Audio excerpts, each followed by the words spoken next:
Shalom Bapak Ibu Saudara yang dikasihi oleh Tuhan. Bersyukur kembali di malam hari ini kita dapat datang kepada Tuhan untuk beribadah Bible Class.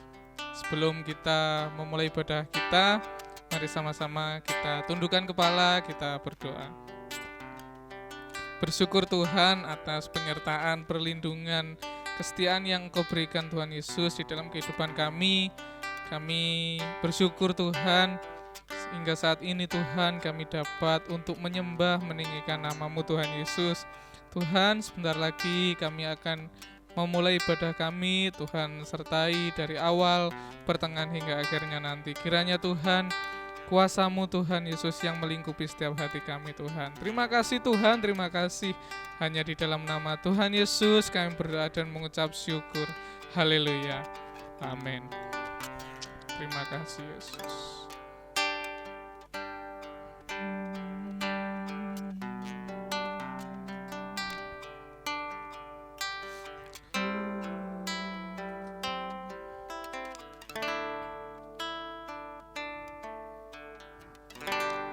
Ku menyembah dalam kudus hadirat-Mu,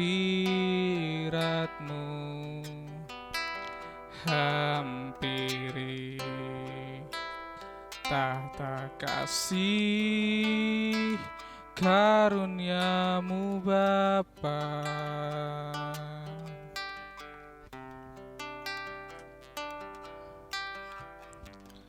Kekuatanku hanya dalam hadirat-Mu, Yesusku. Hanya Kaulah segalanya.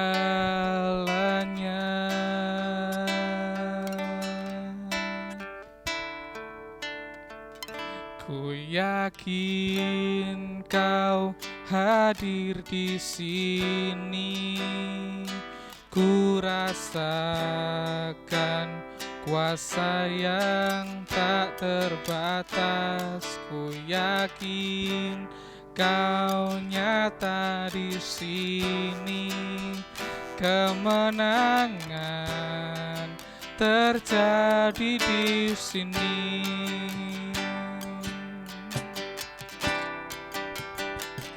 Ku yakin Kau hadir di sini.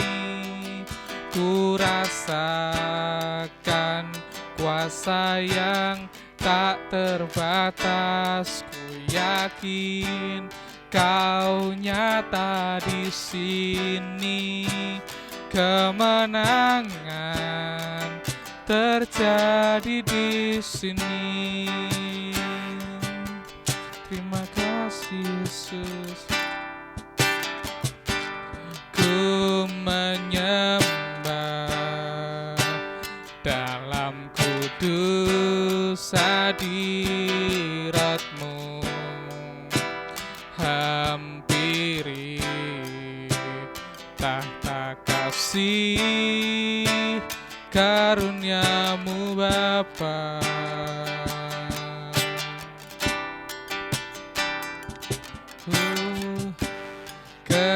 Kekuatanku hanya dalam hadirat-Mu, Yesusku. Hanya Kaulah segalanya. Ku yakin, ku yakin Kau hadir di sini. Ku rasakan kuasa yang tak terbatas. Ku yakin Kau nyata di sini. Kemenangan terjadi di sini. Ku yakin Kau hadir di sini. Ku rasakan kuasa yang tak terbatas. Ku yakin Kau nyata di sini, kemenangan terjadi di sini. Ku yakin Kau hadir di sini.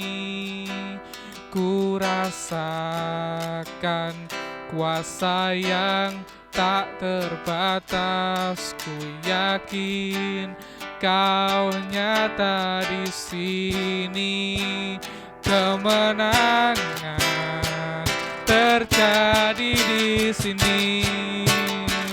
Ku yakin Kau hadir di sini. Ku rasakan kuasa yang tak terbatas. Ku yakin Kau nyata di sini, kemenangan terjadi di sini, kesembuhan terjadi di sini, kelepasan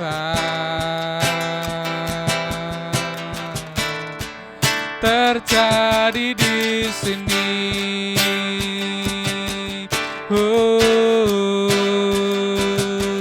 Kami yakin Tuhan, Engkau hadir di sini Tuhan.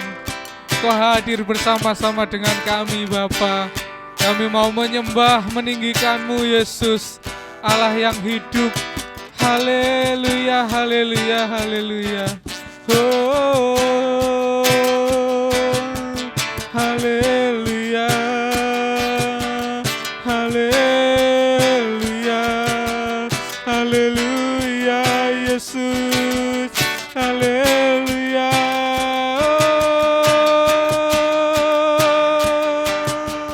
Haleluya, kami menyembah-Mu Tuhan Yesus, Yesus, Yesus Tuhan. Oh, terima kasih Yesus atas kehadiran-Mu Tuhan Yesus bersama-sama dengan kami Bapa. Haleluya, haleluya, haleluya, haleluya, haleluya, haleluya Yesus. Terima kasih Bapa. Kau baik Tuhan, Kau baik Yesus, Kau baik. Haleluya, haleluya. Oh, haleluya, haleluya, haleluya, haleluya, haleluya, haleluya Yesus, haleluya, haleluya. Kami sembah Tuhan, kami tinggikan nama-Mu Bapa. Haleluya, haleluya, haleluya Yesus, Yesus, haleluya, haleluya. Oh, terima kasih Bapa, terima kasih Yesus. Kami yakin Tuhan, Engkau hadir di tempat ini Bapa. Haleluya, Roh Kudus-Mu hadir Tuhan di tempat ini Bapak Yesus. Haleluya, haleluya, haleluya, haleluya Yesus Tuhan, Yesus, haleluya, haleluya.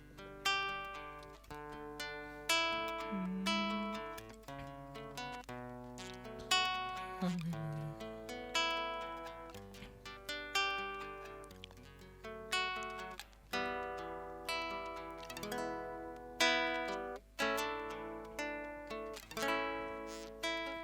Roh Kudus hadir di sini, pribadi yang menawan dan suci. Ku rindu mendekat, mengerti hatimu. berjalan dalam kehendak-Mu. Roh Kudus manis dan lembut, penolong yang sejati dan suci. Ku rindu mendekat, mengerti hati-Mu, berjalan dalam kuasa-Mu. Bekerjalah ya Roh Kudus,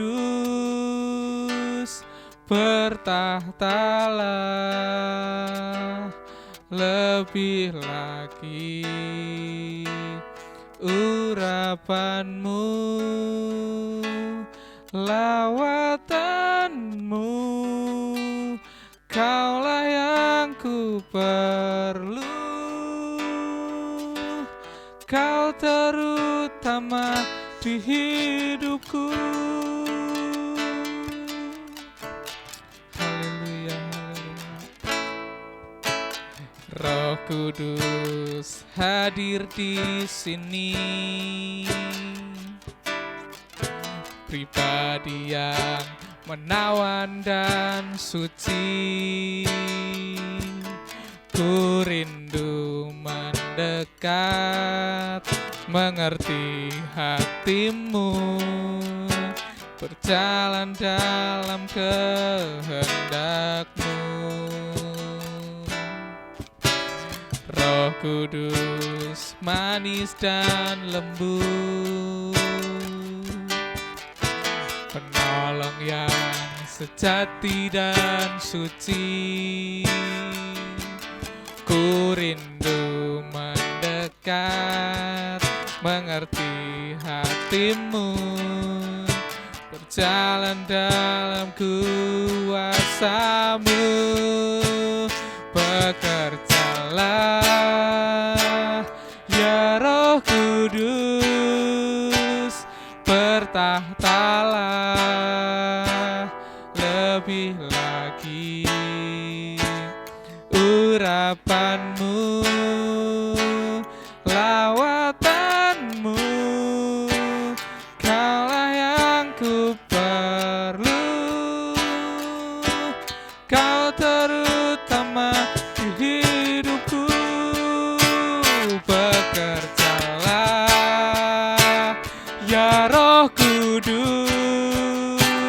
bertahtalah lebih lagi. Urapan-Mu, lawatan-Mu, Kaulah yang ku perlu. Kau terutama di hidupku. Bekerjalah ya Roh Kudus, bertahtalah, amin, lebih lagi. Urapan-Mu, lawatan-Mu, Kaulah yang ku perlu. Kau terutama di hidupku. Sekali lagi kita katakan, bekerjalah, amin, ya Roh Kudus, bertahtalah lebih lagi. Urapan-Mu, lawatan-Mu, Kaulah yang ku perlu. Kau terutama di hidupku. Kau terutama di hidupku. Kau terutama di hidupku. Yesus Tuhan, Kau yang terutama di dalam hidup kami, Yesus. Engkau yang terutama, Tuhan Yesus. Haleluya. Bekerjalah ya Roh Kudus, Bekerjalah ya Roh Kudus, penuhi kami Tuhan, penuhi kami Yesus. Haleluya, haleluya, haleluya, haleluya Yesus. Haleluya, haleluya.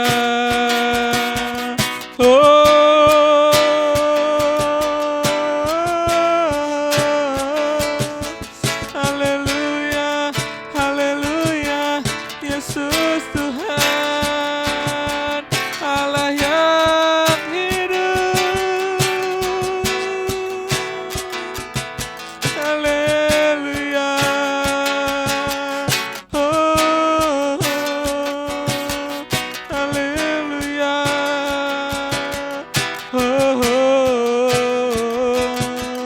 Terima kasih Tuhan, terima kasih Yesus.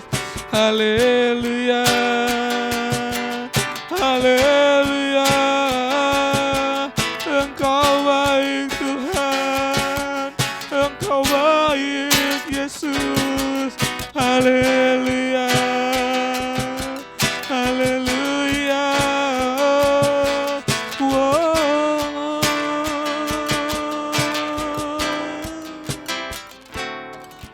Terima kasih Tuhan, terima kasih Bapa, terima kasih Yesus, terima kasih. Kami tahu Tuhan, musim akan selalu berganti, tetapi kasih-Mu tetap abadi Tuhan Yesus. Engkau selalu menolong kami, selalu menjaga kami. Terima kasih Yesus. Terima kasih Yesus.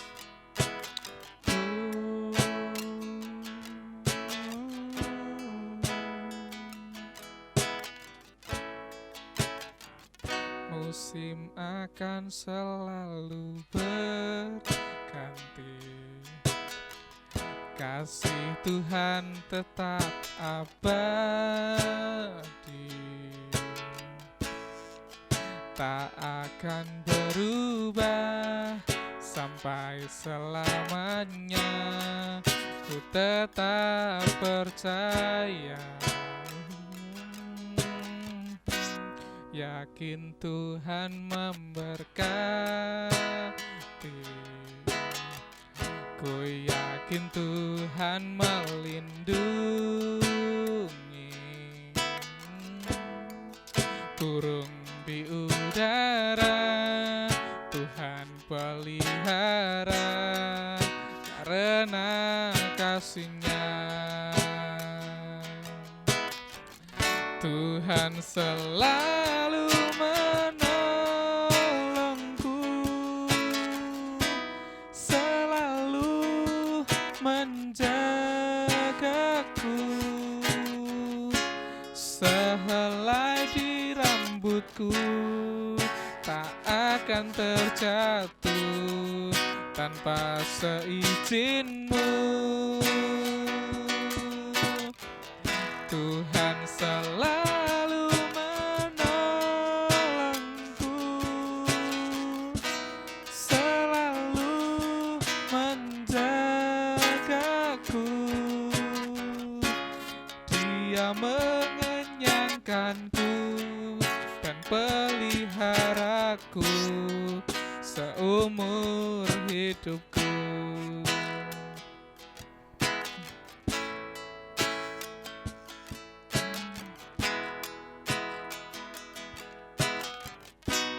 Musim akan selalu berganti,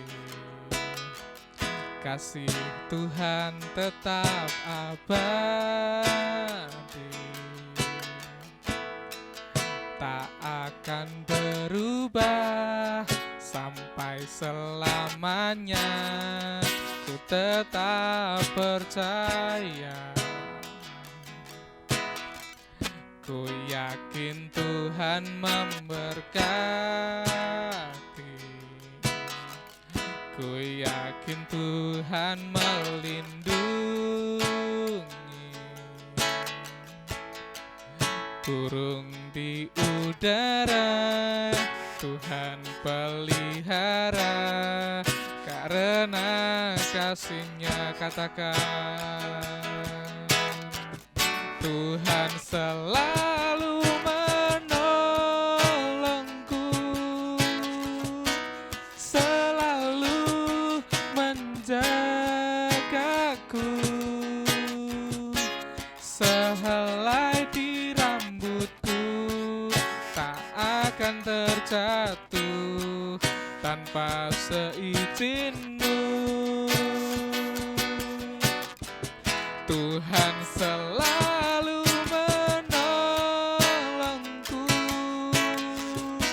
selalu menjagaku, Dia mengenyangkanku, peliharaku seumur hidupku. Tuhan selalu menolongku, Tuhan selalu menolongku, selalu menjagaku. Amin. Sehelai di rambutku tak akan terjatuh tanpa seizin-Mu. Tuhan selalu menolongku, selalu menjagaku, Dia mengenyangkanku dan peliharaku seumur hidupku. Tuhan selalu menolongku, selalu menjagaku, sehelai di rambutku tak akan terjatuh tanpa seizin-Mu. Tuhan selalu menolongku, selalu menjagaku, Dia mengenyangkanku dan peliharaku seumur hidupku. Tuhan selalu menolongku, yes, selalu menjagaku, sehelai di rambutku tak akan terjatuh tanpa seizin-Mu. Tuhan selalu menolongku, selalu menjagaku, Dia mengenyangkanku dan peliharaku seumur hidupku. Dia mengenyangkanku dan peliharaku seumur hidupku. Dia mengenyangkanku dan peliharaku seumur hidupku. Terima kasih Yesus, terima kasih Tuhan. Kami telah menyembah, memuji, meninggikan nama-Mu Tuhan Yesus. Terima kasih atas pertolongan-Mu, atas penjagaan-Mu Tuhan Yesus di dalam setiap kehidupan kami Bapa. Kami bersyukur Tuhan. Terima kasih Tuhan, sebentar Tuhan kami akan mendengarkan firman-Mu Tuhan Yesus. Tuhan ajari kami untuk kami dapat mengerti, memahami dan dapat melakukannya di dalam kehidupan kami Tuhan Yesus. Terima kasih Tuhan, berkati hamba-Mu yang akan menyampaikan kebenaran firman-Mu Tuhan. Hanya di dalam nama Tuhan Yesus kami berdoa dan mengucap syukur. Haleluya. Amin. Shalom. Selamat malam semuanya. Kita masuk dalam Ulangan bagian yang ke-31 ya. Ingat latar belakangnya, bangsa ini sudah dipilih oleh Tuhan, ditebus dari Mesir dengan kemah tabernakel yang lengkap, diinstruksikan dalam waktu 1 bulan untuk hidup dalam kitab kesucian, dan dipersiapkan untuk memiliki tanah perjanjian setelah melewati 40 tahun di padang gurun. Jadi Musa akan meninggal, tidak akan masuk tanah perjanjian, dan kitab Ulangan ini mencatat kata-kata terakhirnya kepada siapa? Pendengarnya, generasi baru. Jadi orang tua mereka sudah mati 40 tahun di padang gurun, dan sekarang generasi anak-anak mereka yang akan masuk tanah perjanjian, mereka dengar 4 khotbah Musa ini. Dan kata kunci kitab Ulangan, renewal, pembaharuan perjanjian Musa, perjanjian Taurat, perjanjian Sinai. Nah, ayat kuncinya, dengarlah orang Israel, Tuhan itu Allah kita, Tuhan itu Esa. Kasihlah Tuhan Allahmu dengan segenap hatimu, dan dengan segenap jiwamu, dan dengan segenap kekuatanmu. Ulangan pembaharuan perjanjian Musa. Ingat ya, do it run on me. Perjanjian yang pertama di Sinai 40 tahun yang lalu, perjanjian yang kedua sekarang di kitab Ulangan. Kita sudah masuk Ulangan pasal yang kelima. Kita sudah melihat khotbah Musa yang pertama, dan sekarang ini adalah bagian khotbah Musa yang kedua. Apa yang Allah harapkan. Lalu di sini adalah eksposisi 10 titah. Dan hari ini kita sudah masuk ke dalam titah yang ke-6. Ya, karena kita sudah belajar titah 1, 2, 3, 4, 5, dan sekarang ini adalah titah ke-6, tapi karena begitu panjang, yang menarik pasal 5 ayat 17, titah yang ke-6 ini cuma 2 kata, tapi kita pelajari dalam 2 seri ya. Apa? Titah ke-6, jangan membunuh. 2 kata saja kita bisa lihat dalam 2 seri. Oke, penjelasan teologis ya. Ingat, mungkin selama dasar titah ini kita lihat teologis dan penerapan langsung seperti itu. Oke, titah yang ke-6, jangan membunuh. Oke, perintah ini bukan hanya melarang mengambil nyawa orang, mencabut nyawa orang. Tidak hanya di situ, lebih dari sekedar mengambil nyawa orang. Kenapa? Karena perintah ini mengutuk sikap, dimulai dari sikap. Masuk tindakan, kita belum membunuh tapi dari awal. Makanya agak susah kita melihatnya, kenapa terjadi pembunuhan. Dan Alkitab ini menolong kita meruntut sampai dari awal. Nah, makanya kita mesti belajar, jangan membunuh sederhana, tidak boleh membunuh orang. Betul. Tapi Alkitab mengajarin kita kenapa orang bisa membunuh. Ujungnya apa? Permulaannya apa, seperti itu. Oke. Apa prinsip yang mendasari ini? Ingat ya, kita mulai ingat ya, pertimbangannya kenapa diajar jangan membunuh. Sekarang kita mulai, ingat ya tadi itu, kenapa orang membunuh? Dilihat dari awalnya. Tapi kenapa tidak boleh membunuh? Diajari dari depan, dari awal. Nah, hari ini ingat ya, secara lengkap, kalau mau lengkap perjanjian lama dulu, lalu perjanjian baru, lalu aspek-aspek pembunuhan itu. Karena terbatas waktu kita cuma hari ini lihat perjanjian lama seperti itu. Oke. Dimulai dari penciptaan. Allah ketika menciptakan, lalu hari ke-6 menciptakan manusia. Ketika Allah memberikan kehidupan kepada manusia, beda Allah memberikan kehidupan kepada makhluk hidup yang lain, ciptaan yang lain, binatang. Ya, Kejadian pasal 2 ayat ke-7. Tuhan Allah menghembuskan nafas hidup ke dalam hidung Adam, manusia yang diciptakannya itu. Jadi di sini bedanya adalah Allah lebih erat, lebih terlibat dalam proses penciptaan manusia. Dengan apa? Bukan sekedar menciptakan, tapi menghembuskan nafas hidup ke dalam lubang hidung manusia. Nah, ini sesuai fakta. Itu sebabnya kenapa Allah melakukan itu. Karena dasarnya, faktanya adalah Allah menciptakan manusia menurut gambar dan rupa Allah.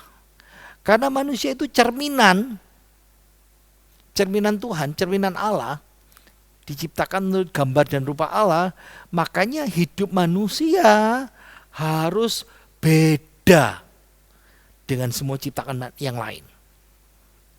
Nah, konsekuensinya, kalau Allah memberikan manusia sebagai ciptaan yang spesial, yang beda, Allah memberikan kehidupan, seharusnya manusia tidak boleh bebas mengambil kehidupan itu lagi. Kehidupan orang lain, kehidupannya sendiri. Kenapa? Karena prinsip kehidupan dan kematian, kata firman Tuhan dalam Ayub 1 ayat 21, Tuhan yang memberi, Tuhan yang mengambil. Terpujilah nama Tuhan. Prinsip kehidupan, kita hidup, kita lahir, Tuhan yang ngasih. Kita mati, Tuhan yang ambil. Dalam segala hal, Tuhan dipuji dan dipermuliakan. Nah, analoginya sama sekarang. Bicara tentang apa yang dipersatukan Allah. Apa itu? Adam dan Hawa. Apa itu? Laki dan perempuan. Apa itu? Suami dan istri. Allah yang mempersatukan. Makanya tidak boleh berpisah, bercerai. Alasannya kenapa? Allah kasih kehidupan kepada Adam, tidak boleh mengambil seenaknya. Allah yang memberi Adam Hawa, Allah yang memberi manusia pasangan, Allah yang memberikan suami istri, Allah yang memberikan istri suami. Makanya yang berhak memisahkan adalah Allah. Melalui apa? Kematian. Itu sebabnya manusia tidak boleh bercerai. Oke. Terus dari prinsip ini, gambaran penciptaan ini, kita masuk kepada Taman Eden. Nah, kejadian pasal ketiga, kalau saudara masih ingat ya, akhir bulan Oktober, saya berkhotbah tentang pembunuhan pertama. Nah, pembunuhan terjadi sesudah manusia jatuh dalam dosa. Diusir, dan Adam dan Hawa punya anak Kainan dan Habel. Dan disinilah mulai ada pembunuhan Habel. Yang saya sampaikan dalam khotbah di bulan Oktober ya, minggu ketiga itu, kalau saya masih ingat. Dan Tuhan sudah peringatkan, Kain yang sudah mulai marah dan iri hati, Tuhan Allah berkata kepada Kain, dosa sudah mengintip di depan pintu Kain. Dosa sudah menggoda engkau Kain. Engkau harus berkuasa. Jangan dikuasain. Tapi Kain kalah. Dan kita sekarang mengamati pembunuhan yang dilakukan Kain kepada Habel. Yang pertama, 1 Yohanes pasal 3 ayat 12. Kenapa Habel dibunuh oleh Kain? Karena Habel benar dan Kain salah. Tidak benar. Jelas itu. Ya. Yang kedua, Kain membunuh Habel karena dia memberontak melawan Tuhan, melawan Allah. Apa? Lihat ya, pemberontakan yang disengaja. Allah sudah kasih dorongan ayat yang kita baca tadi itu lah. Lihat ya, dosa sudah mengintip. Lawan. Engkau harus berkuasa. Engkau harus melakukan yang benar. Tapi Kain memilih memberontak dengan sengaja. Kita mulai mengamati pembunuhan yang pertama ini ya. Oke. Nah, hukuman dosa Kain, hukuman pembunuhan yang dilakukan Kain, Allah tidak kasih hukuman mati. Kok bisa? Lihat ya. Hukuman mati baru Allah tetapkan sesudah pembunuhan Kain. Ingat, ini pertama kali manusia melakukan pembunuhan. Nah, hukuman Kain, Allah kasih hukuman apa? Kain dipaksa hidup di luar pertanian. Tanah dikutuk, tanah tidak menghasilkan bagi Kain. Jadi Kain tidak akan sukses kalau jadi petani. Nah, larangan hukuman berikutnya adalah siapapun tidak boleh membunuh Kain. Wow, ini keren ya. Manusia tidak boleh balas dendam. Bahkan Tuhan pun, Allah pun tidak akan bunuh Kain. Dan Allah mengatakan dengan jelas, penumpahan darah yang dilakukan Kain itu akan mencemarkan tanah. Itu membawa kutuk. Ada penerapan buat kita sekarang ini. Ingat ya, dosa pembunuhan yang kita lakukan itu bawa akibat apa yang pertama? Pekerjaan. Kalau dalam Alkitab ini cerita Kain, tanah rusak, kehidupan banyak yang mati, hubungan, relationship, lingkungan, orang sekitar kita dapat dampak itu. Tidak boleh bunuh, tidak boleh balas dendam. Tapi buat kita lihat ya, dampaknya bisa. Nah, ada kutuk, ini yang paling besar ini. Orang yang melakukan pembunuhan, dia akan hidup dalam kutuk, bukan berkat. Kita teruskan ya. Oke, kita bicara pembunuhan di Perjanjian Lama. Kain sudah dimulai. Nah, sekarang kita mulai lanjut ya. Apakah membunuh hewan itu berdosa apa enggak? Ini jadi isu karena ada beberapa orang teologianya menghembuskan tidak boleh. Kenapa? Oh, vegetarian itu yang terbaik. Vegetarian itu yang paling baik dan sehat. Ada lagi yang kedua ya, ketakutan orang Kristen. Nah, dengar TV, media sosial ini paling banyak sekarang ini. Karma, azab. Contoh ya, lihat ya. Ada ibu melahirkan bayi dan ternyata tangan bayi itu buntung. Lalu diteliti katanya, wah kena karma, kena azab ini. Karena waktu hamil mama ibu itu mematahkan kakinya kepiting atau kakinya ayam atau apa sajalah. Ingat ya, teologi karma azab itu tidak ada dalam Alkitab. Yang ada hukum tabur tuai. Tapi masih belum dijawab kan? Bunuh hewan itu boleh berdosa enggak? Makan daging itu berdosa enggak? Nah ingat, saudara harus tahu ya, sesudah masa air bah Allah mengatur dan memberi manusia. Segala yang bergerak akan menjadi makananmu. Dan Tuhan mulai mengizinkan manusia makan daging. Tapi darahnya harus dicurahkan. Tidak boleh makan kanibal. Nah kalau makan daging berarti lewat apa? Berburu, disembelih.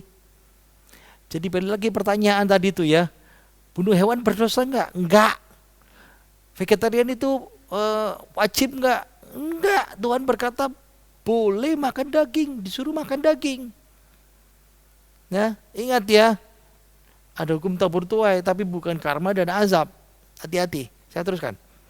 Nah, Kain tidak dihukum mati, tapi pembunuhan yang dilakukan sesudah masa Kain, pos Kain, Allah sudah menetapkan siapa yang membunuh.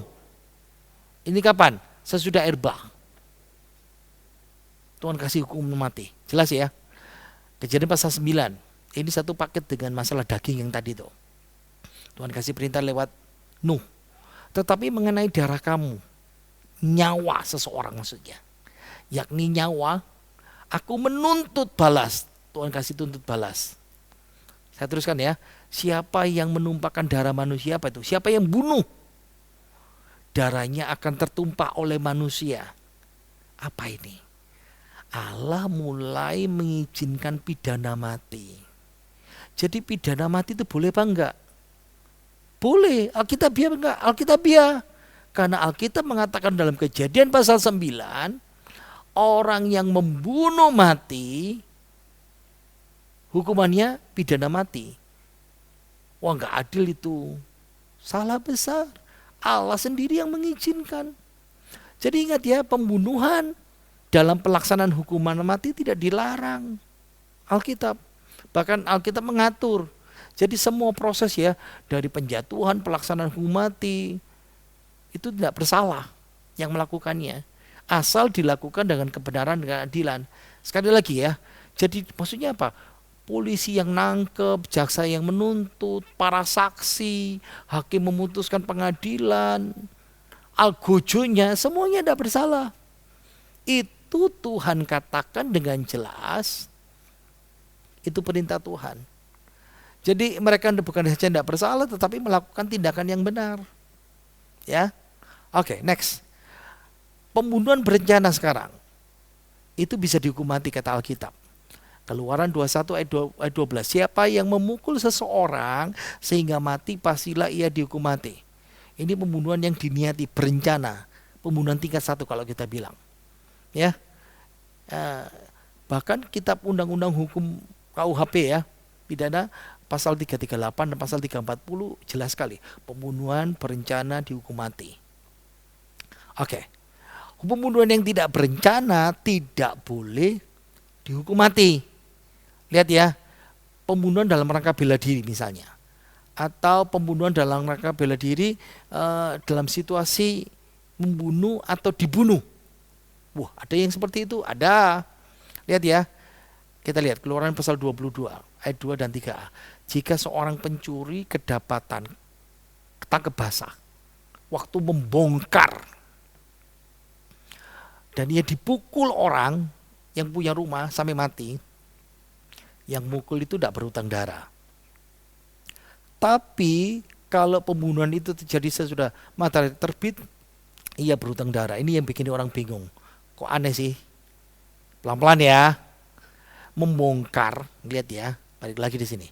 Jika seorang pencuri kedapatan membongkar, di sini apa? Mendobrak. Kata Ibraninya ya, mendobrak. Nah, berarti ini bukan sembarang pencuri. Karena ini pencuri garong yang masuk rumah kekerasan. Mendobrak.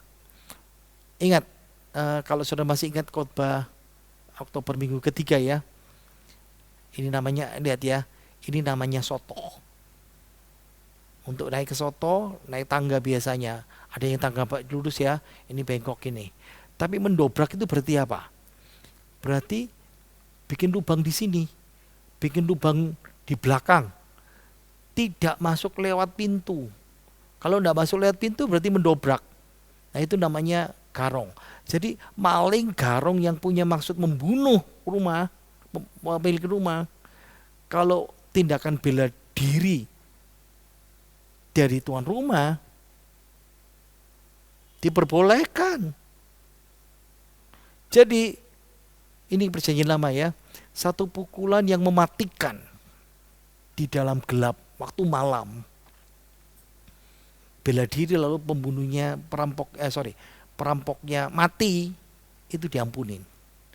Tapi kalau waktu terang siang, itu berarti kita akan lihat apakah kita bisa membela. Karena kita tidak bisa lihat ya kalau malam. Tapi kalau siang kita bisa lihat. Jadi kalau kita bengis sampai bunuh, itu nggak boleh seperti itu. Berarti sekarang begini, nyawa atau darah dalam bahasa Alkitab ya, darah pencuri garong itu pun dihargai sama Tuhan. Oke, terus ya. Jadi ingat ya, kalau gitu kita tidak usah bela diri, kita diam saja, salah besar. Alkitab tidak mengajari kita untuk diam saja. Boleh tidak membela diri? Boleh. Ya, hukum alam, semua hukum. Hukum manusia, hukum ilahi membenarkan bela diri.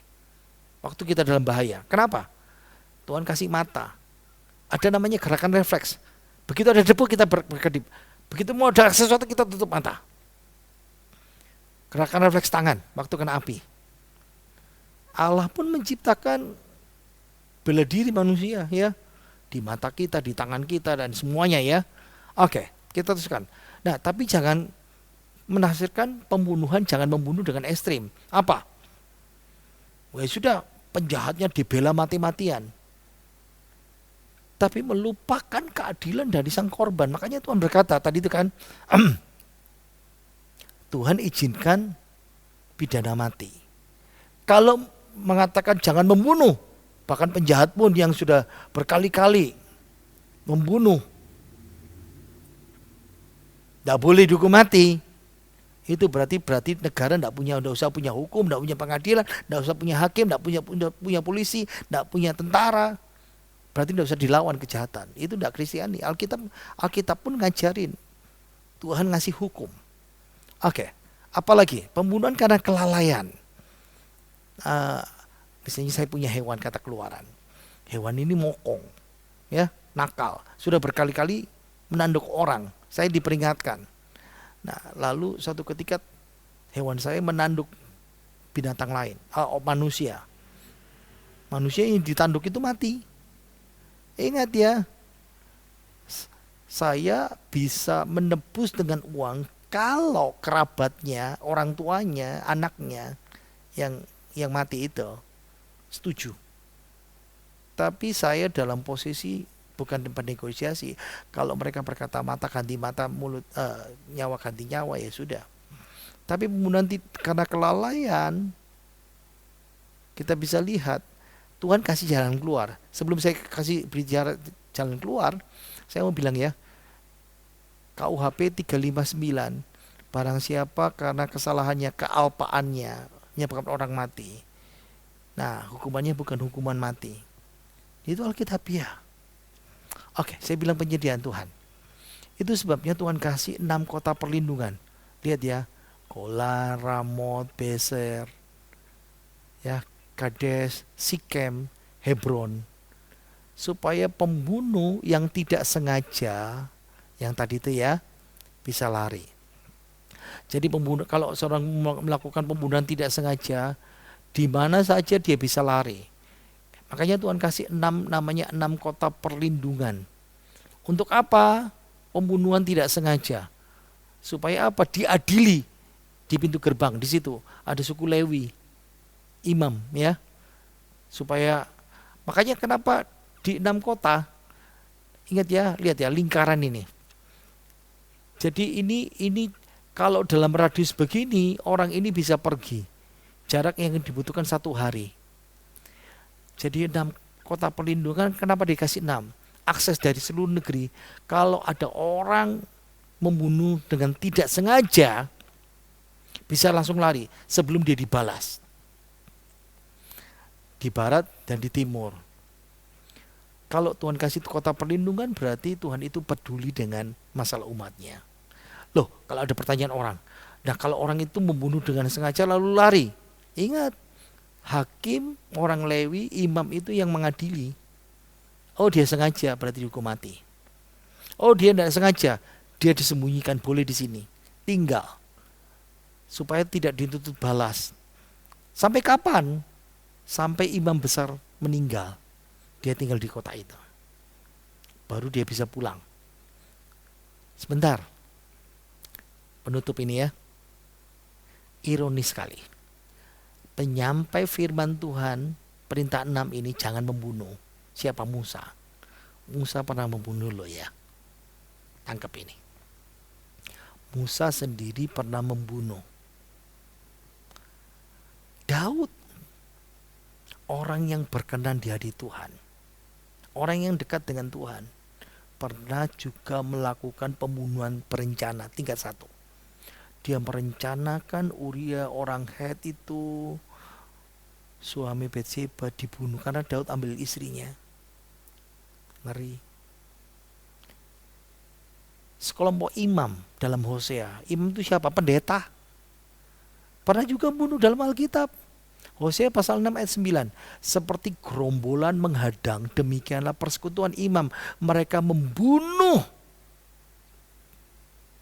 di jalan ke Sikem. Sama. Ini ada seorang pendeta menghamili jemaatnya, hamil, panik, lalu dibunuh. Pendeta di Kenya, dia bunuh istrinya, lalu bunuh diri. Ingat ya, pembunuhan itu berdosa, betul. Tapi ingat, Allah juga berikan kesempatan pembunuh untuk bertobat. Kalau dia bertobat sekalipun mati, dihukum mati, dia tetap selamat masuk surga. Masih ingat enggak wanita ini? Bu Sumiarsi yang sudah dihukum mati karena pembunuhan satu keluarga. Saya mau tutup. Yakub pernah menipu, Petrus dulu pemarah, Daud dulu pernah selingkuh, membunuh, Paulus mantan pembunuh, Magdalena dulu pelacur, Musa gagap, Sakyus orang pendek, Abraham tua, Lazarus sudah mati, Maria hamil sebelum menikah. Mereka dipandang rendah, tapi Tuhan bisa pakai. Tuhan ubah mereka. Minggu depan kita akan bahas pembunuhan di masa perjanjian baru. Mari kita berdoa. Bapa kami dalam sorga, kami bersyukur kepadamu pada hari ini. Kami boleh belajar kebenaran firman-Mu tentang pembunuhan. Jangan membunuh, bagian yang pertama. Tuhan berkati kami supaya kami bisa melihat isi hati-Mu. Kenapa kami tidak boleh membunuh? Bagaimana orang bisa mulai membunuh Tuhan? Dari mana asal mulanya? Tapi Tuhan tolong kami supaya minggu depan kami belajar lagi bagian yang kedua. Berkati semua sedang jemaat-Mu semuanya dan semua pendengar. Biarlah berkat-Mu boleh menyertai kami semuanya. Mari kita buka tangan kita terima berkat dari Tuhan kita. Biarlah berkat Tuhan boleh mengalir dalam kehidupan kita. Kasih karunia, penyertaan Tuhan Yesus Kristus dari Bapa Putra Roh Kudus. Berkati hidup saudara dan saya. Diberkatilah hidup kita, kesehatan kita, kebutuhan kita, jasmani dan rohani anak cucu menantu kita, pekerjaan dan semuanya oleh Tuhan. Berkat dalam nama Tuhan Yesus Kristus menyertai kita serang sampai selama-lamanya. Dalam nama Tuhan Yesus Kristus dan kita semua berkata, amin. Jangan lupa memberikan persembahan untuk hari Jumat, ya. Berikan persembahan untuk Tuhan dan percayalah Tuhan Yesus akan memberkati kita semuanya. Tambahkan Rp1 untuk membedakan persembahan Jumat dan Minggu. Sampai ketemu lagi.